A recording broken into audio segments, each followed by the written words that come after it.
नमस्कार दोस्तों, छोटी कहानी बड़ी सीख में आप सबका प्यार भरा स्वागत है। How are you all? Hope you are doing well, stay blessed. तो चलिए शुरू करते हैं आज की छोटी कहानी। आज की कहानी डॉक्टर राव की कहानी है, जो कि एक ऑन्कोलॉजिस्ट थे, यानी कैंसर के जो पेशेंट्स होते हैं उनका इलाज करते थे। बहुत ही जाने माने, बहुत ही सुप्रसिद्ध ऑन्कोलॉजिस्ट थे डॉक्टर राव। कहानी सुनने से पहले मैं आपके साथ एक बात शेयर करना चाहता हूं। इस कहानी को बड़े ध्यान से सुनिएगा, बड़े ध्यान से देखिएगा, क्योंकि इस कहानी के एंड में, इसी कहानी के आधार पर हम आपसे एक सवाल पूछेंगे और आपको कमेंट सेक्शन में उस सवाल का जवाब लिख करके देना है। जितने भी सही जवाब आएंगे उनमें से एक लकी विनर को चुना जाएगा और उस लकी विनर को मिलेंगे 2100 रुपए का एक गिफ्ट वाउचर गुरुकुल ऑफ वैदिक एस्ट्रोलॉजी की तरफ से। और आपके जीवन को लेकर जो भी आपका एक प्रश्न होगा वो आप हमसे पूछ सकते हैं और ज्योतिष के आधार पर गुरुकुल ऑफ वैदिक एस्ट्रोलॉजी देगा आपके उस सवाल का जवाब। तो ध्यान से देखिए और ध्यान से सुनिए इस कहानी को। तो चलिए शुरू करते हैं डॉक्टर राव की कहानी। डॉक्टर राव एक बार एक बहुत ही इंपॉर्टेंट कॉन्फ्रेंस अटेंड करने के लिए मुंबई से दिल्ली जा रहे थे, जहां पर उस कॉन्फ्रेंस में डॉक्टर राव को फेलिसिटेट भी किया जाना था। डॉक्टर राव बहुत खुश थे और जब फ्लाइट में बैठे तो बस उनके मन में वही सारे विचार चल रहे थे कि किस तरह से उन्हें फेलिसिटेट किया जाएगा और कितना अच्छा वो माहौल वहां पर होगा। और अचानक फ्लाइट में एक अनाउंसमेंट हुई और अनाउंसमेंट ये हुई कि फ्लाइट की एयरक्राफ्ट के इंजन में कुछ खराबी आने के कारण उन्हें इमरजेंसी लैंडिंग करनी पड़ेगी। और सभी पैसेंजर बहुत डर गए, लेकिन पायलट बड़ा अच्छा था और उन्होंने एक नजदीकी छोटे से एयरपोर्ट पर इमरजेंसी लैंडिंग भी कर ली। अब डॉक्टर राव एयरपोर्ट से बाहर निकले, क्योंकि वहां से कोई दूसरी फ्लाइट नहीं थी दिल्ली जाने के लिए। तो बाहर निकलकर डॉक्टर राव ने एक टैक्सी हायर की और टैक्सी वाले से नजदीकी बड़े एयरपोर्ट पर ले जाने के लिए कहा। अब टैक्सी में निकल पड़े, फिर से वही सोच रहे थे कि क्या समय पर ये पहुंच पाएंगे, किस तरह से पहुंचेंगे। और अचानक से तेज बारिश शुरू हो गई, तेज आंधी शुरू हो गई और बहुत ही खराब हो गया मौसम। ड्राइवर को भी समझ नहीं आ रहा था, आगे कुछ दिख नहीं रहा था इतनी तेज बारिश में, लेकिन फिर भी पहुंचना तो था। तो गाड़ी नहीं रोकी, गाड़ी बस चलाते गए, धीरे धीरे चला रहे थे लेकिन रुके नहीं। और इसी चक्कर में ये बात ड्राइवर को भी समझ में नहीं आई कि कब वो रास्ता भूलकर एक उल्टी ही दिशा में जाने लगे थे। बिल्कुल कुछ समझ नहीं आ रहा था, कहां जा रहे हैं, क्या हो रहा है। और अचानक से गाड़ी का टायर पंक्चर हो गया। अब ड्राइवर ने डॉक्टर राव से कहा कि सर देखिए, यहाँ नजदीक में ये एक घर है, आप एक काम कीजिए, बस थोड़ी देर वहां रुकिए, मैं कुछ इंतजाम करता हूं इस टायर को चेंज करने का, तब तक आप प्लीज यहां रुकिए। डॉक्टर राव गाड़ी से बाहर निकले और दौड़ते हुए उस घर की ओर पहुंचे, क्योंकि बारिश बहुत तेज हो रही थी। वहां जाकर के डॉक्टर राव ने घर का दरवाजा खटखटाया और कुछ ही देर में एक स्त्री ने उस घर का दरवाजा खोला। उस महिला के चेहरे पर उदासी छाई हुई थी, लेकिन फिर भी क्योंकि घर पर मेहमान आए हैं, एक हल्की सी मुस्कुराहट के साथ उस महिला ने डॉक्टर राव से पूछा, क्या मदद कर सकती हूं आपकी? डॉक्टर राव ने कहा, देखिए मैं दरअसल कहीं और जा रहा था, लेकिन मेरी जो टैक्सी है उसका देखिए टायर पंक्चर हो गया है, पता नहीं कितना वक्त लगेगा क्योंकि इतनी तेज बारिश हो रही है। अब क्या मैं कुछ देर आपके घर पर बिता सकता हूं?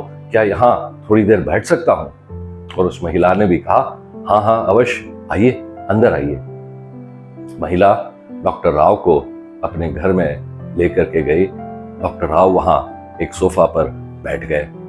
अब क्योंकि इतनी तेज बारिश हो रही थी, आंधी भी थी, उस महिला ने डॉक्टर को पानी भी पिलाया और उनके लिए गर्मा गर्म चाय बना करके लेकर के आई और उन्होंने डॉक्टर राव को चाय का कप थमा दिया। डॉक्टर राव वहां बैठे चाय पी रहे थे और उनकी नजर पड़ी उस महिला पर, क्योंकि महिला जाकर के वहीं बाजू में एक क्रेडल था जिसमें उस महिला का एक छोटा सा बच्चा लेटा हुआ था और वहीं बाजू में एक उनका मंदिर था। महिला वहीं बैठकर मंदिर के सामने अपने ईश्वर से कुछ प्रार्थना कर रही थी, दोनों हाथ जोड़े हुए। फिर से एक बार उस महिला के चेहरे पर बहुत उदासी छाई हुई थी। यही बात डॉक्टर राव ने भी देखी और कुछ देर बाद जब महिला वहां से उठी तो डॉक्टर राव ने उस महिला से पूछा, ये आप क्या कर रही थी, किस लिए ये पूजा आप कर रही थी, ये प्रार्थना आप कर रही थी? महिला ने कहा, क्या बताऊं, मेरा ये छोटा सा बच्चा है, लेकिन इस छोटे से बच्चे को कैंसर की एक बहुत गंभीर बीमारी हो गई है। मैंने कई लोगों से पूछा कि इसे कैसे ठीक कराया जाए और मुझे सबसे एक ही जवाब मिला कि क्योंकि ये इतनी गंभीर बीमारी है और एक ऐसे स्टेज पर है कि कोई बहुत स्पेशलिस्ट जो हो, विख्यात हो, जो वही डॉक्टर इसको ठीक कर सकता है। और लोगों ने मुझे बताया कि एक डॉक्टर है जिनका नाम है डॉक्टर राव, सिर्फ वही इसको ठीक कर सकते हैं। मैंने पूछा भी कि कैसे मैं डॉक्टर राव से मिल सकती हूँ, तो मुझे ये भी बताया गया कि डॉक्टर राव की अपॉइंटमेंट मिलना बहुत मुश्किल है, क्योंकि ये बहुत प्रख्यात है, बहुत सारे पेशेंट्स इनके पास आते हैं, उनकी अपॉइंटमेंट भी नहीं मिलती। और ऊपर से मुझे ये भी कहा गया कि उनकी फीस भी इतनी ज्यादा होती है और मेरे पास तो इतने पैसे हैं नहीं कि मैं डॉक्टर राव को अफोर्ड कर सकूं। और इसीलिए मैं सिर्फ अपने इस ईश्वर के सामने बैठकर प्रार्थना करती हूँ कि ईश्वर मेरी मदद करो, मेरी सहायता करो। बस यही कर रही थी मैं यहाँ अपने ईश्वर के सामने बैठकर। इतना सुनते ही डॉक्टर राव की भी आंखें भर आई और डॉक्टर राव ने उस महिला से कहा, क्या तुम जानती हो मैं कौन हूं? महिला ने कहा, नहीं, मैं कैसे जानूंगी? डॉक्टर राव ने कहा, आपने जिस डॉक्टर की बात कही ना, मैं वही डॉक्टर राव हूं। आप सोचिए, मैं किसी और शहर में जा रहा था, मेरे एयरक्राफ्ट का इंजन खराब हो गया जिसकी वजह से इमरजेंसी लैंडिंग करनी पड़ी। फिर मैंने ये टैक्सी ली, जाना कहीं और था, लेकिन ये आंधी, तूफान और बारिश की वजह से हम रास्ता भटक गए और ठीक आपके घर के सामने मेरी गाड़ी का टायर पंक्चर हो गया। आपको पता है, आपकी प्रार्थना ईश्वर ने सुन ली और आपकी प्रार्थना का ईश्वर ने जवाब भी दे दिया और इसीलिए ये सारी घटनाएं ईश्वर ने की ताकि मैं आप तक पहुंच सकूं और मुझे ये अपॉर्चुनिटी मिले कि जिसको मेरी सबसे ज्यादा आवश्यकता है उसकी मैं सहायता कर सकूं। और आज मुझे इस बात का एहसास हुआ है कि शायद उस कॉन्फ्रेंस में, उस फेलिसिटेशन से ज्यादा यहाँ मेरी जरूरत ज्यादा थी और यही मेरी अपॉर्चुनिटी भी थी, जो आज तक इतने सालों के मेरे करियर में इस बात का एहसास मुझे कभी नहीं हुआ था। तो दोस्तों, इस छोटी सी कहानी की बड़ी सीख क्या है? बड़ी सीख यही है कि प्रार्थना में बहुत ताकत होती है और जब हम दिल से, हृदयपूर्वक ईश्वर से प्रार्थना करते हैं तो ईश्वर हमारी प्रार्थना अवश्य सुनते हैं और कोई ना कोई रास्ता अवश्य निकाल लेते हैं हमारी मदद करने के लिए। किसी न किसी रूप में हमारी मदद के लिए ईश्वर अवश्य पहुंच जाते हैं। तो हमें चाहिए कि हम ईश्वर पर पूर्ण श्रद्धा रखें और पूर्ण तरह से ईश्वर को आत्मसमर्पण कर दें। There is lot of power in prayers. When we pray to God with complete surrender, He will find a way to help us in some or the other form. तो अब समय आ गया है आज के प्रश्न का। आज का प्रश्न ये है कि डॉक्टर राव कॉन्फ्रेंस अटेंड करने के लिए कौन से शहर जा रहे थे?